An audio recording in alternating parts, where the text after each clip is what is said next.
Hi friends, నేను మీ జాబిల్లి foods నుంచి ఈరోజు నేను ఆంధ్ర స్టైల్ గుంటగలగరాకు పప్పు చేసి చూపిస్తున్నాను. దానికి కావలసిన పదార్థాలు: పెసరపప్పు, గుంటగలగరాకు, టమాటో, పచ్చిమిర్చి, పసుపు, ఉప్పు, చింతపండు. ముందు స్టవ్ వెలిగించుకొని దానిపైన కుక్కర్ పెట్టుకొని ముందుగా కడిగి పక్కన పెట్టుకున్న పెసరపప్పు మొత్తం వేసుకుంటున్నాను. తర్వాత ఉప్పు నీటిలో కడిగి పక్కన పెట్టిన గుంటగలగరాకుని కుక్కర్లో వేసుకుంటున్నాను. సాల్ట్ నీటిలో వేస్తే దీంట్లో ఉన్న కొంచెం చేదుతనం పోతుంది. తర్వాత ఒక 3 పచ్చిమిరపకాయలు చీలీలుగా చేసుకుని పచ్చిమిరపకాయలు వేసుకున్నాను.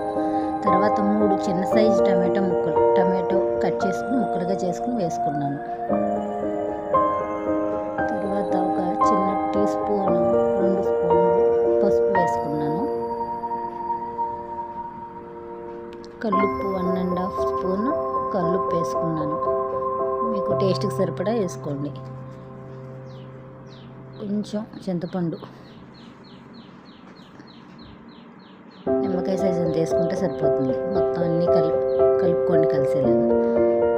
తర్వాత ఒక 2 గ్లాసులు వాటర్ తీసుకోండి. వేసుకున్న దాంట్లో మళ్ళీ కలుపుకొని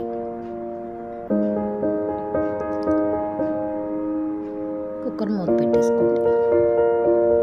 పెసరపప్పు మూలన మీకు ఎక్కువసేపు టైం పట్టదు ఉడకడానికి.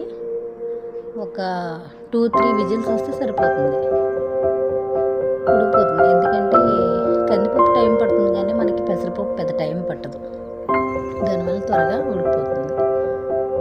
ఒక 3 విజిల్స్ వచ్చేస్తే ఆవిరిపోయే వరకు చూసుకొని మూత తీసేసుకొని పప్పు మెత్తగా మెదుపుకోవాలి. మరీ మెత్తగా అవసరం లేదు, ఆకు కొంచెం నలగాలి. తర్వాత స్టవ్ వెలిగించుకుని చిన్న ముక్కలు పెట్టుకుని ఆయిల్ వేసుకుని మనం ఇప్పుడు సిద్ధం చేసుకున్న పోపులు ఉన్నాయి కదా, వెల్లుల్లి వేసుకుని తర్వాత ఆవాలు వేసుకుని కొంచెం జీలకర్ర వేసుకుని వేపుకోండి. తర్వాత 3 ఎండుమిర్చి నేను చిన్న చిన్న ముక్కలు కట్ చేసుకుని వేసుకున్నాను.